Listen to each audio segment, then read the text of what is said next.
sur une bande d'asphalte brûlée par les réacteurs et constellée de traces de gomme. Mais toutes les pistes ne se valent pas. Parmi celles qui ont la pire réputation se trouve la 35 gauche de l'aéroport de Congonhas au Brésil. Elle pouvait vous prendre par surprise n'importe quand. En juillet 2007, le vol 3054 de TAM Airlines devient sa nouvelle victime. Ralenti! Ralenti! Impossible! Impossible!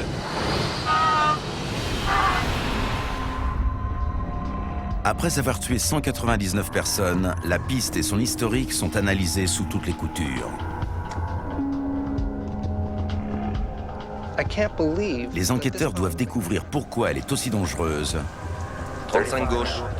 avant qu'elle tue à nouveau.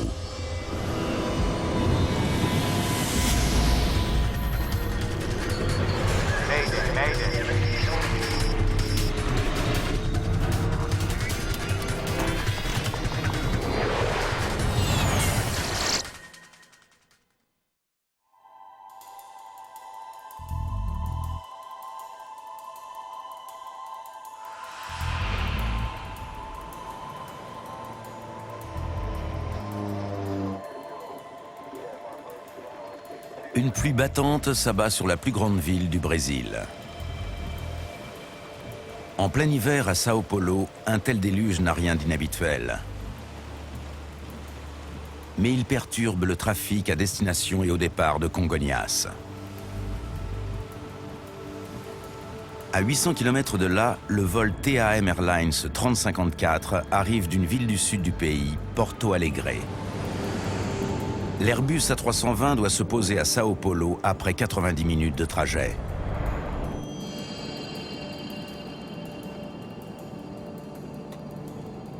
Pour les 181 passagers, c'est un vol intérieur comme un autre.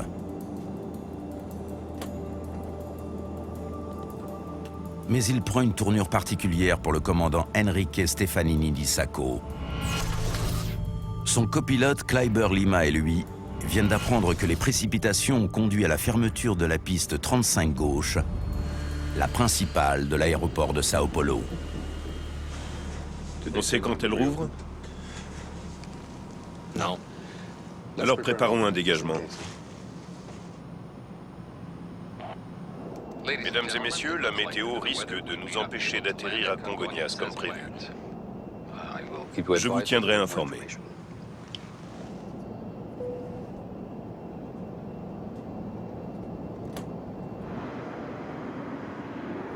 Congonhas est un des aéroports les plus fréquentés au monde. Un avion en décolle ou y atterrit toutes les 90 secondes. Ces appareils assurent le trafic de passagers et de fret à destination et au départ de la capitale économique du pays. Mais l'aéroport a mauvaise réputation parmi les pilotes.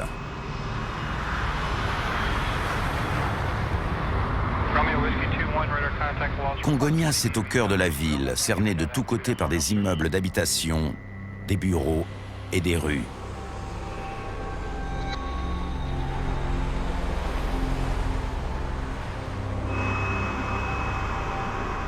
Mesurant à peine 2 km, la piste 35 gauche est plutôt courte pour les gros avions de ligne. Qui plus est, elle se trouve au sommet d'une colline qui descend en pente raide de tous les côtés. Compte tenu de la façon dont il est construit et de son emplacement, cet aéroport ne laisse aucune marge d'erreur.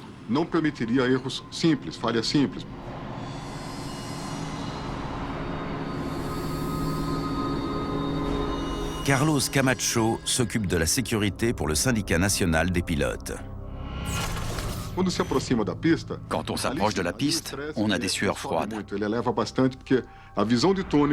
Pour nous, pilotes, c'est comme se poser sur un porte-avions.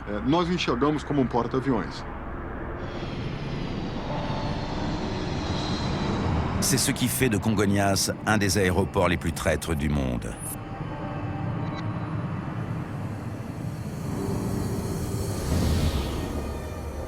La veille, un avion de transport régional de Pantanal Airlines était sorti de la piste.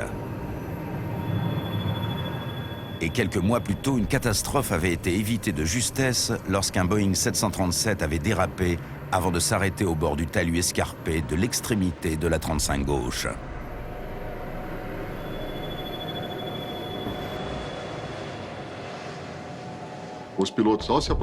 Quand les pilotes s'apprêtent à atterrir à Congonhas, ils s'inquiètent plus que dans n'importe quel autre aéroport du pays.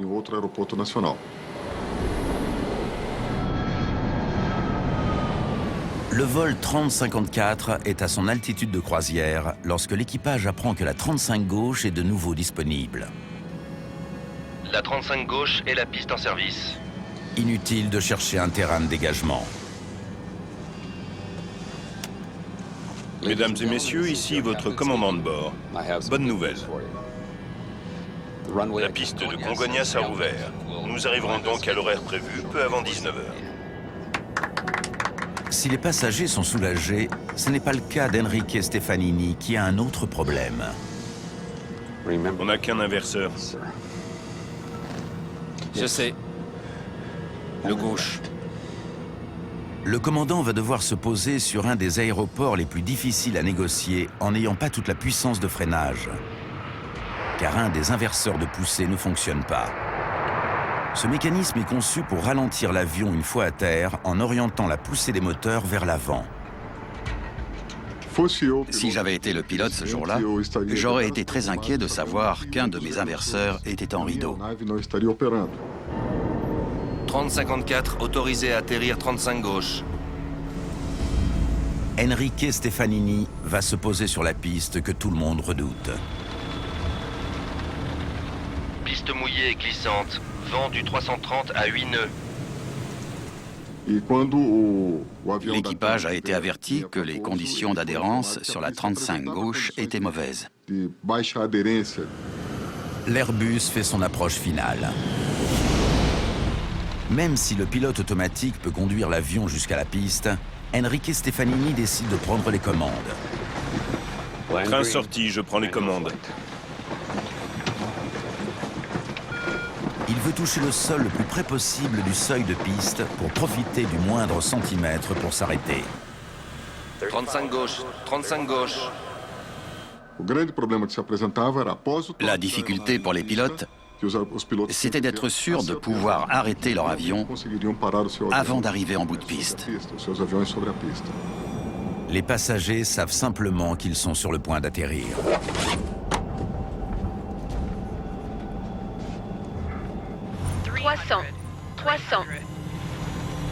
L'avion est à 300 pieds, 90 mètres de hauteur.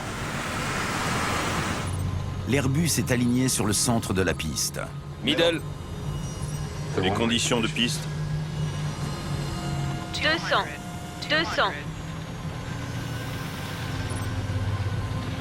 100. 100. On est à un point, ok? Les roues vont toucher le tarmac. 20. Réduction.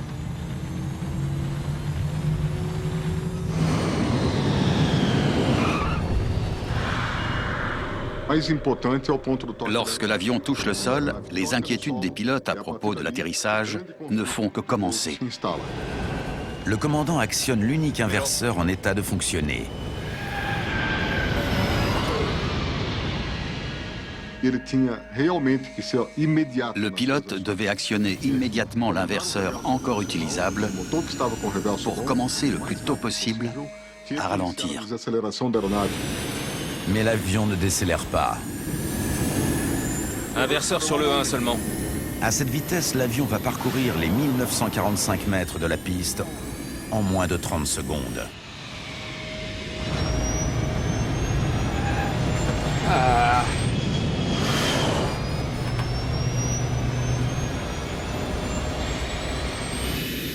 Ralenti. Impossible. Les pilotes ont utilisé les freins à pied. Ils ont appuyé dessus pendant longtemps. Regarde. Puis, Regarde. l'avion vire mystérieusement à gauche, Tourne. Tourne. comme s'il avait une volonté propre.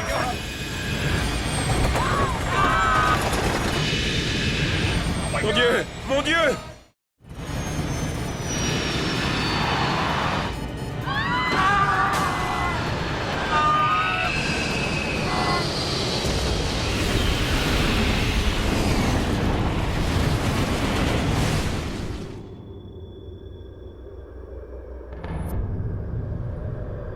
Le vol 3054 a percuté un bâtiment de la TAM et la station-service qui le jouxtait.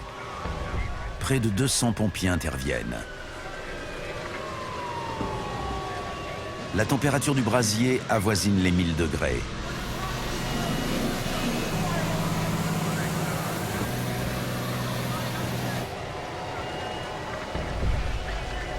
Le docteur Douglas Ferrari est horrifié par l'ampleur des dégâts. L'explosion a fait s'embraser toute la zone.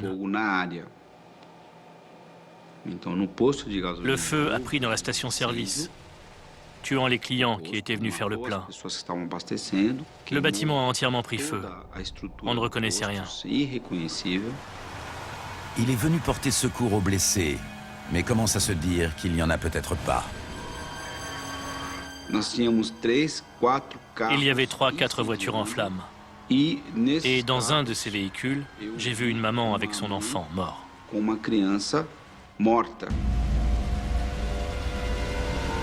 L'avion tout entier est lui aussi la proie des flammes. Il y a peu de chances que des passagers aient survécu. Et un nouveau danger menace. Les immenses quantités de carburant contenues dans les cuves enterrées sous la station-service peuvent exploser à tout moment. Les ailes de l'avion avaient été brisées à l'impact. Le carburant qu'elle contenait s'était répandu tout autour. Le risque, c'était de voir la station-service exploser.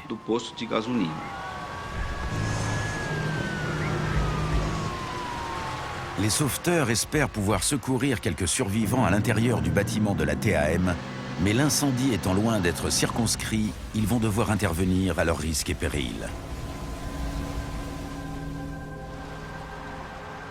On a essayé de secourir les gens qui étaient dans les bureaux. Je voulais vraiment les aider.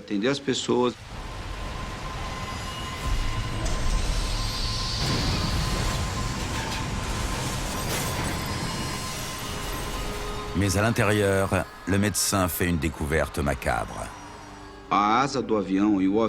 Une des ailes de l'avion bloquait l'accès. Elle avait empêché les gens de sortir. J'étais derrière le pompier qui m'accompagnait et qui, au fur et à mesure, sortait les cadavres sur le trottoir. C'était quelque chose d'horrible.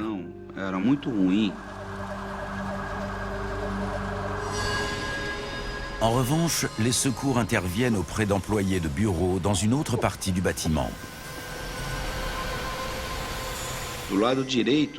Sur le côté droit du bâtiment, il n'y avait aucun obstacle. Donc 10 ou 20 personnes ont pu sortir.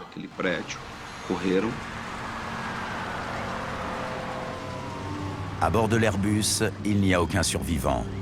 Le bilan fait état de 199 morts, dont 12 dans la station-service et dans le bâtiment de la TAM. C'est l'accident d'avion le plus meurtrier d'Amérique du Sud. Les boîtes noires ne vont pas résister à cette chaleur. Fernando Camargo travaille au CENIPA, l'équivalent brésilien du bureau d'enquête et d'analyse. Les enregistreurs de vol des avions modernes sont au cœur d'une enquête. Donc, quand on est arrivé sur les lieux de l'accident et qu'on a vu l'intensité de l'incendie, on s'est inquiété pour l'intégrité des données qu'il contenait. Une telle fournaise pourrait avoir endommagé l'enregistreur de paramètres et l'enregistreur phonique, et donc détruit des indices susceptibles d'expliquer le drame. Le lieutenant-colonel et ses hommes savent que la veille, un avion est sorti de la 35 gauche en dérapant. On savait qu'on allait devoir faire une enquête complète sur l'état de la piste. Si c'est la piste mouillée qui est à incriminer, la même tragédie peut se reproduire très bientôt. Il est donc important de déterminer rapidement ce qui est arrivé au vol 3054. Il existait une vidéo prise par les caméras de surveillance. C'est l'heure de l'accident. Les caméras ont effectivement filmé l'Airbus sur la piste. Cette vidéo pouvait résoudre beaucoup de problèmes. Encore? Sauf que l'avion était hors champ. On a un autre angle? Même si l'accident n'est pas visible, la vidéo contient peut-être des indices. Vous avez les bandes de l'atterrissage d'autres A320? Passez-les-moi. On a chronométré les différents avions.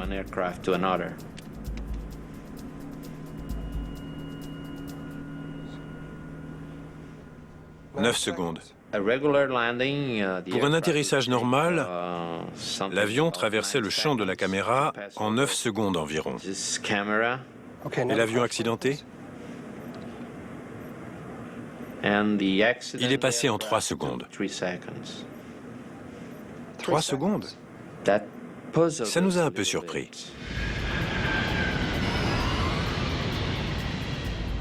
Pourquoi l'A320 de la TAM a-t-il atterri 3 fois plus vite?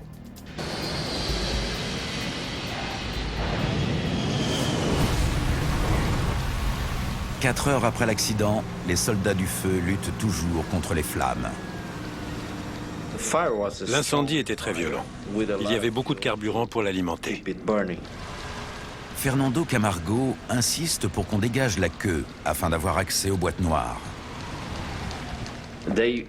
Les pompiers se sont concentrés sur l'arrière de l'avion. Finalement, ils parviennent à faire suffisamment reculer les flammes.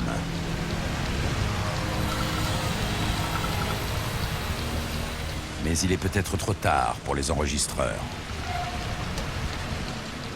Ils résistent au feu, mais seulement jusqu'à une certaine température.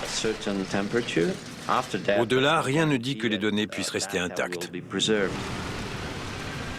Les enregistreurs sont expédiés aux États-Unis, à Washington, pour être examinés par le NTSB, le BEA américain.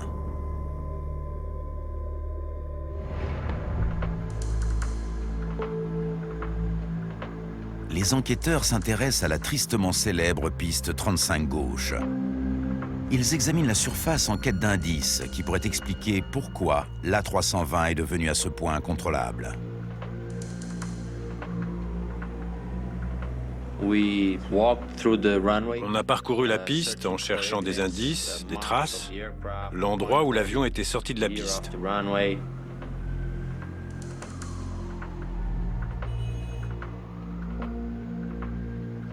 C'est encore mouillé! L'eau fait des flaques, quelque chose qui ne doit pas arriver sur une piste.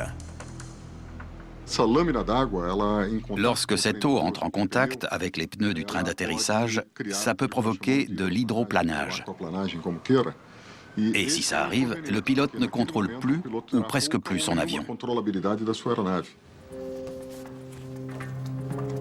Se demandant pourquoi l'eau forme des flaques, Fernando Camargo et son équipe étudient les dossiers de l'organisme qui exploite l'aéroport de Congonhas.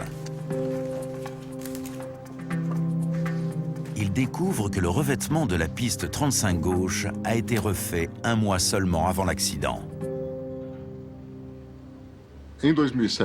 En 2007, on avait procédé à une réfection de la piste. Son coefficient d'adhérence était très bas et il y avait eu beaucoup de rapports signalant des dérapages. Depuis des années, les pilotes se plaignaient de ce problème.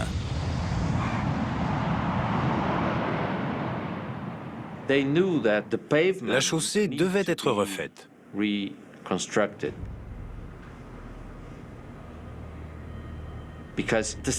Parce que sa surface permettait à l'eau de s'accumuler. 35 gauche, 35 gauche.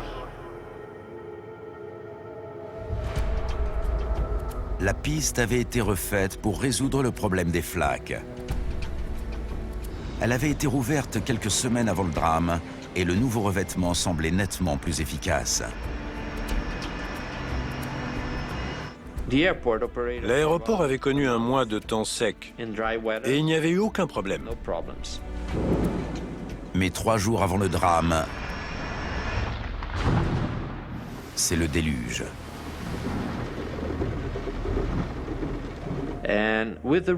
Avec ces pluies, tous les problèmes qui avaient soi-disant été résolus sont réapparus.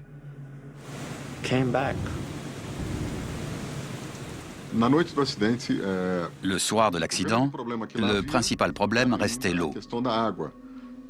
Les avions signalaient toujours avoir des difficultés à freiner. Piste mouillée et glissante.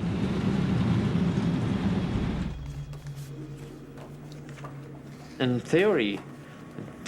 théorie, il n'y avait plus de dépression dans le revêtement où l'eau pouvait stagner. Dans ce cas, pourquoi y avait-il encore des flaques?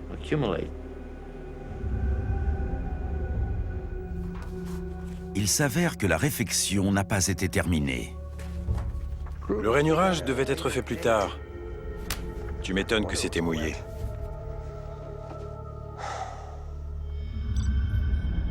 Le rainurage permet d'évacuer l'eau, et en son absence, l'eau se concentre en flaques. La réfection n'avait toujours pas été terminée. Et il était très difficile d'interdire l'utilisation de la piste principale pour faire le rainurage.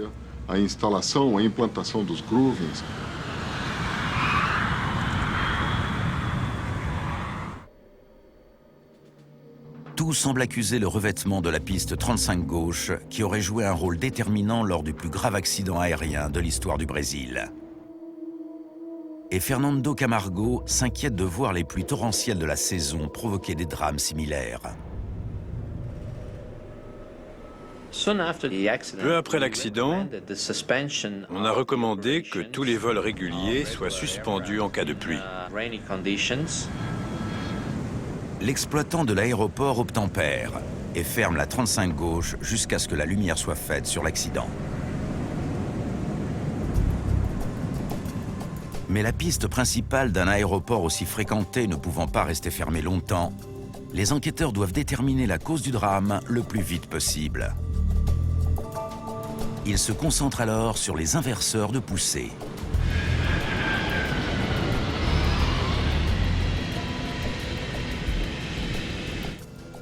Le livret d'entretien de l'avion explique pourquoi seul l'un d'entre eux fonctionnait. 4 jours avant l'accident, les mécaniciens avaient désactivé l'inverseur du moteur droit pour entretien.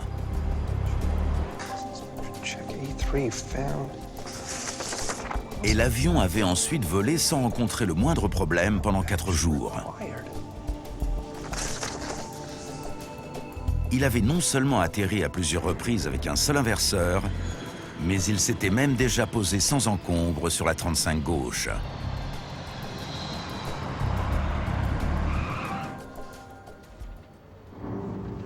Cet avion s'est posé sur la même piste, la même et le même jour, avec le même problème technique.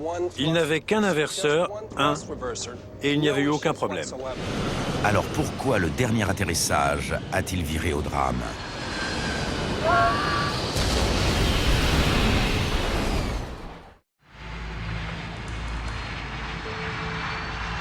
Le lieutenant-colonel Camargo s'envole pour Washington où des techniciens du NTSB vont l'aider à récupérer les données contenues dans les enregistreurs de vol carbonisés de la 320.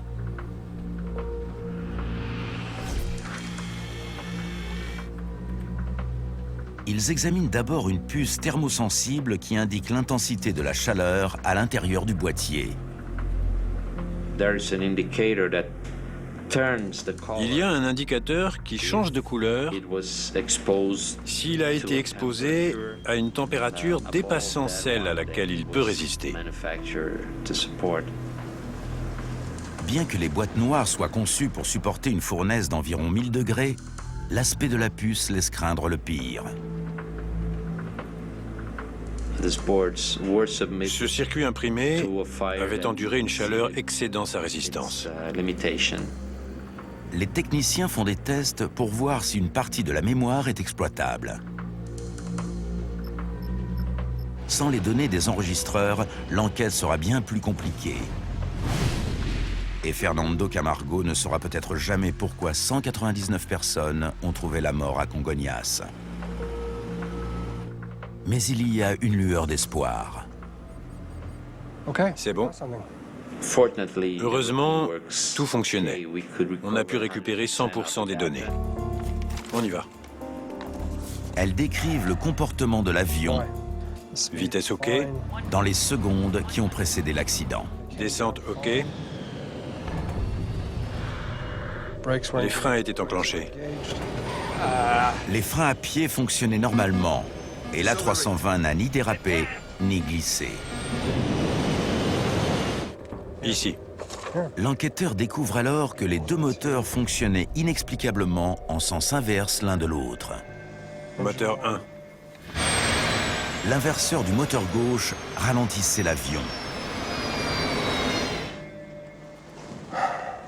Mais côté droit, le moteur à l'inverseur défectueux fournissait de la poussée. Il aurait dû être au ralenti.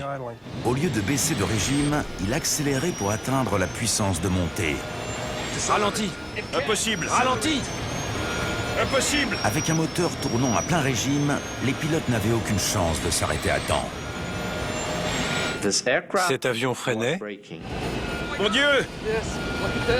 Mais il lui aurait fallu 1 kilomètre de plus pour s'arrêter. La poussée déséquilibrée fait irrémédiablement tourner l'avion vers la gauche.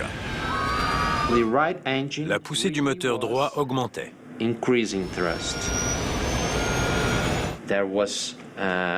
pilotes n'avaient aucun moyen d'empêcher l'avion de dévier vers la gauche.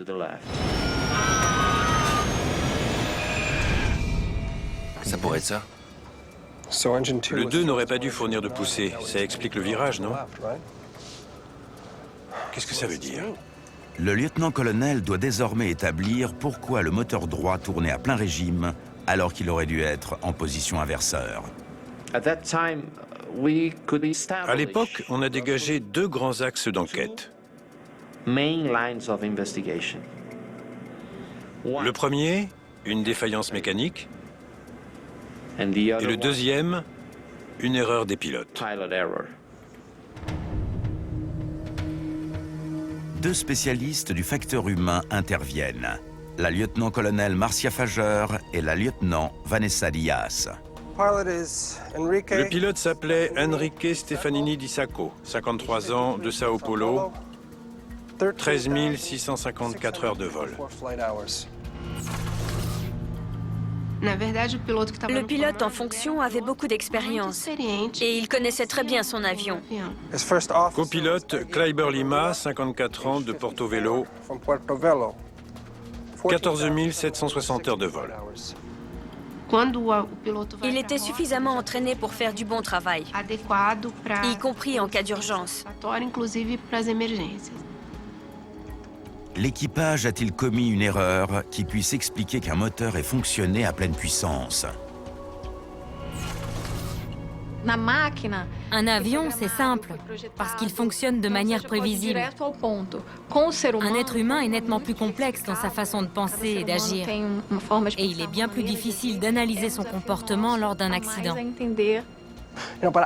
J'ai vraiment du mal à croire qu'un pilote comme lui ait pu faire ce genre de bourde. Les spécialistes du facteur humain font une étude psychologique pour déterminer si l'équipage a commis une erreur. On a essayé de reconstituer l'histoire de chacun des membres d'équipage et de faire le point sur leur expérience. Mesdames et messieurs, ici votre commandant de bord. Bonne nouvelle? On voulait comprendre ce qui s'était passé dans le poste de pilotage.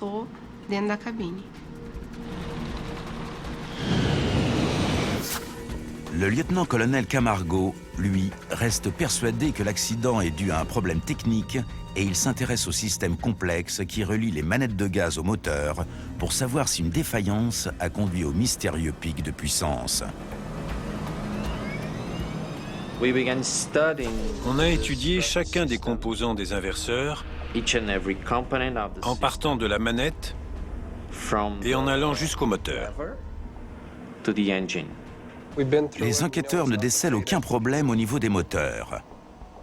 Un seul élément a donc pu provoquer un incident. Le mécanisme qui relie les manettes des gaz au moteur, baptisé générateur de sensations artificielles ou AFU. A-t-il connu une défaillance et fait tourner le moteur à pleine puissance, alors que les pilotes avaient placé la manette sur ralenti? Autant dire qu'un tel problème est rarissime.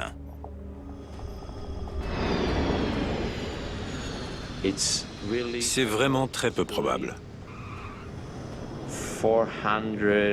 En 400 milliards d'heures de vol, ce problème ne se produit qu'une fois. Fernando Camargo doit cependant en avoir le cœur net, même s'il ignore si la pièce en question se trouve parmi les restes de l'avion. Les ordinateurs, l'avionique, tout avait disparu. Coup de chance, l'AFU, la pièce dont les enquêteurs ont besoin, est une des rares à avoir résisté à la fournaise. Elle est aussitôt envoyée à un laboratoire chargé d'analyser le métal en quête de traces microscopiques. Regardez. L'affût avait fondu, mais on pouvait encore l'examiner. Le scanner permet de déceler des entailles ou des éraflures susceptibles de trahir une défaillance. Je cherche des marques inhabituelles sur cette partie. Si on arrivait à trouver des indications quant à la position d'un engrenage bien précis, on pourrait remonter jusqu'à la manette des gaz et déduire sa position exacte. Mais rien n'indique un dysfonctionnement de l'affût. On remballe. On n'a rien trouvé. Aucune marque, aucun indice. Fernando Camargo conclut que ce n'est pas un problème mécanique qui a conduit au mauvais paramétrage du moteur droit. Pour une raison indéterminée, l'équipage a laissé la manette des gaz de ce moteur à pleine puissance une fois l'Airbus sur la piste. Tourne! Tourne! Mon Dieu! Tourne! Tourne! Tourne! À Sao Paulo, les spécialistes du facteur humain écoutent l'enregistreur phonique. Bonne nouvelle. La piste de Congonhas... Les deux femmes doivent cerner l'état d'esprit des pilotes au moment de l'approche.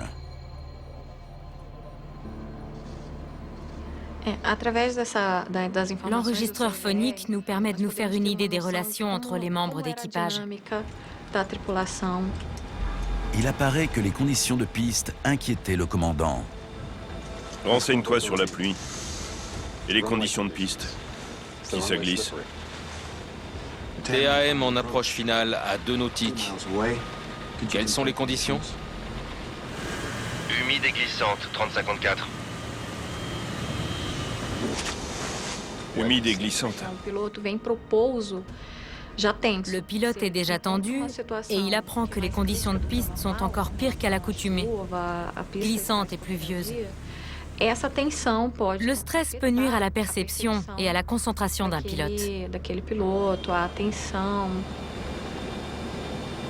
35 gauche, 35 gauche. Comme il semble désormais que ça soit l'inquiétude d'Enrique Stefanini vis-à-vis de la 35 gauche et non la piste elle-même qui soit la cause principale de l'accident, Fernando Camargo étudie les actions des pilotes. Je crois que c'est prêt. Merci. Il doit comprendre comment les manettes des gaz ont été manipulées. À l'aide des données de l'enregistreur de paramètres, il étudie l'atterrissage qui a précédé celui de Congonhas. On a découvert que c'était le même pilote, le commandant de bord, qui était aux commandes lors de l'atterrissage précédent et lors de celui à Congonhas. Comment ont-ils atterri à Porto Alegre? Les 2 manettes sur plein gaz pendant l'approche. Lors de l'avant-dernier atterrissage à Porto Alegre, Enrique Stefanini a tiré les 2 manettes des gaz. C'est la procédure normale pour se poser avec un seul inverseur. puis les deux en position inverseur. À l'époque de l'accident, la procédure prévoyait que le pilote mette les deux manettes sur ralenti, puis les deux en position inverseur, comme quand on n'avait pas de problème d'inverseur. Il s'avère que le commandant a suivi la bonne procédure d'atterrissage avec un seul inverseur le jour de l'accident. Pas d'inverseur sur le 2. Auto-freinage enclenché. Vitesse en diminution. Ça m'a fait tiquer, parce que le commandant de bord connaissait la procédure en vigueur. Il l'avait appliquée correctement quelques heures plus tôt, lors de son atterrissage précédent. Alors qu'a-t-il fait différemment 2h30 plus tard à Sao Paulo? Et à Congonhas? Manette gauche sur ralenti. Les données indiquent que la manipulation des manettes des gaz effectuée par Enrique Stefanini a été bien différente. 20. Au lieu de tirer les deux manettes, il n'a utilisé que celle du moteur gauche, laissant le droit sur pleine puissance. Une fois l'avion au sol, le commandant n'a actionné que l'inverseur gauche, toujours en laissant le moteur droit à plein régime.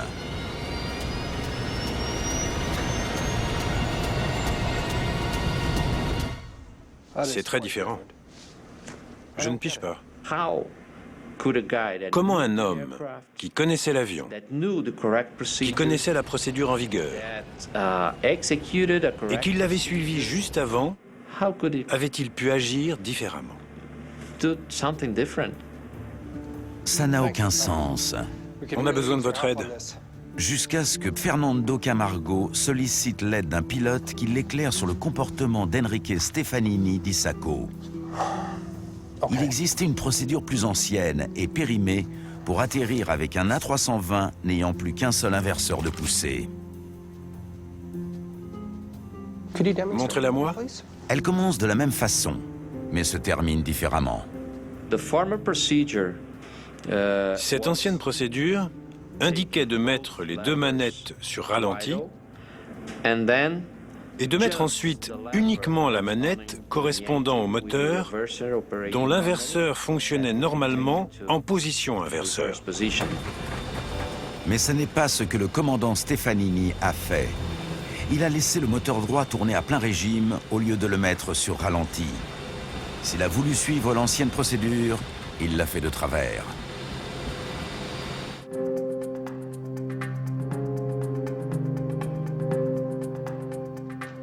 Et les enquêteurs découvrent qu'il ne serait pas le premier à avoir commis cette erreur. Plusieurs accidents similaires ont eu lieu à travers le monde. La cause était identique. Les pilotes avaient mal suivi la procédure d'atterrissage avec un seul inverseur et laissé par erreur une manette sur pleine puissance. Cette ancienne procédure conduisait les pilotes à se tromper. Airbus avait fini par la modifier pour éviter que cette erreur se répète. L'avionneur avait changé la procédure. Il imposait que les deux manettes soient mises simultanément sur ralenti et tout de suite après le contact avec le sol, qu'elles soient placées toutes les deux en position inverseur. Le commandant Stefanini connaissait les deux procédures pour atterrir avec un seul inverseur. Et il semble qu'à Sao Paulo, il ait essayé d'utiliser celle qui était périmée. Reste aux enquêteurs à déterminer pourquoi.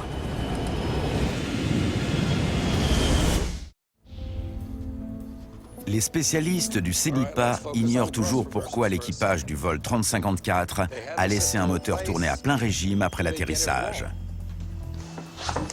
Mais après des entretiens avec des pilotes, ils comprennent pourquoi l'utilisation de l'ancienne procédure avait un certain sens partant de pluie. Elle permettait d'arrêter l'avion bien plus rapidement que la nouvelle. Ça pouvait expliquer pourquoi le commandant avait utilisé une procédure antérieure. Il savait qu'elle était plus efficace que celle en vigueur. Les enquêteurs supposent que face à la dégradation des conditions météorologiques, Piste mouillée. Un seul inverseur. Je vais optimiser la longueur de piste en changeant de procédure. le commandant s'est arrangé pour avoir le plus de place possible pour se poser sur la 35 gauche, mais qu'il a commis une erreur dramatique. Dans ces circonstances, On n'a qu'un inverseur. Mouillée et glissante.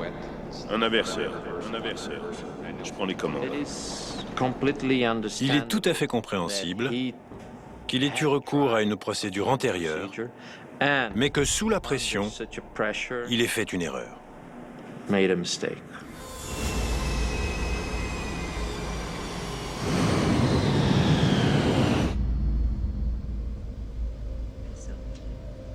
La lieutenant Vanessa Diaz reconstitue les derniers instants du vol en simulateur. Moteur 1 sur ralenti, 2 restent surmontés. Elle remarque que dans la pénombre, on voit mal la position des manettes des gaz. 20. Réduction. 1 sur inverseur, ne touchez pas le 2. Frein.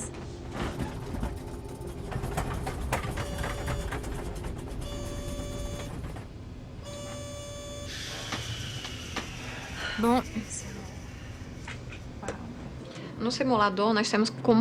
on a entré dans le simulateur tous les éléments à notre disposition. La chronologie des événements, les conditions météorologiques, celle de la piste, mouillée et glissante, la position des manettes. Et nous aussi, on est sortis de la piste et on a eu un accident. La lieutenant Diaz croit désormais savoir pourquoi le vol 3054 s'est achevé par une tragédie. Le commandant de bord avait fait tout son possible pour s'assurer que l'A320 se poserait sur la 35 gauche en ayant le maximum de place pour s'arrêter. Train sorti, je prends les commandes. Mais la perspective d'atterrir sur cette piste difficile l'avait tellement stressé qu'il allait se tromper dans une procédure simple. Il arrive que la tension perturbe la capacité de réaction des membres d'équipage.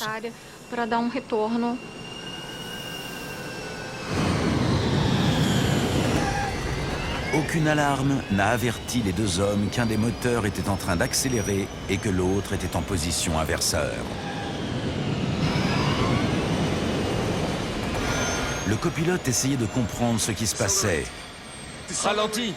Mais dans la pénombre du poste de pilotage, et déstabilisé par une manœuvre qui se passait mal, il n'a pas remarqué que les manettes des gaz n'étaient pas à la bonne position. Ralenti! Ralenti! Impossible! Les pilotes n'ont pas compris ce qui arrivait à l'avion. Regarde! Une piste à la sinistre réputation, un équipage perturbé, une erreur tragique. Tourne! Bilan 199 morts.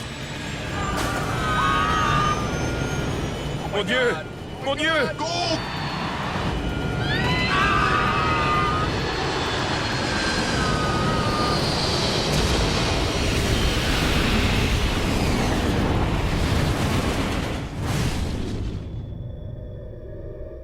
Depuis l'accident du vol 3054, les pistes de l'aéroport de Congonhas ont été rainurées et sont inspectées régulièrement. Et de nombreux règlements encadrent les atterrissages sur sol mouillé. En cas de pluie, tous les inverseurs doivent être en état de fonctionner. Malgré ces efforts, bon nombre de pilotes doutent que la sécurité se soit beaucoup améliorée. Je ne suis pas sûr que Congonhas soit plus sûr aujourd'hui. L'aéroport reste dangereux. Seule une interdiction totale de son utilisation en cas de pluie ou de piste mouillée permettrait d'améliorer sa sécurité. Une chose est sûre, la 35 gauche a toujours aussi mauvaise réputation. 35 gauche, 35 gauche.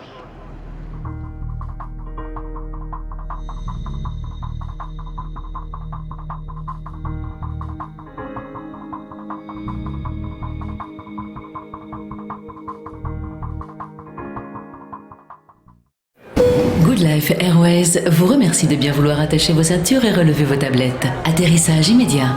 Air Crash vous a été présenté par le magazine The Good Life. Tout de suite sur National Geographic Channel.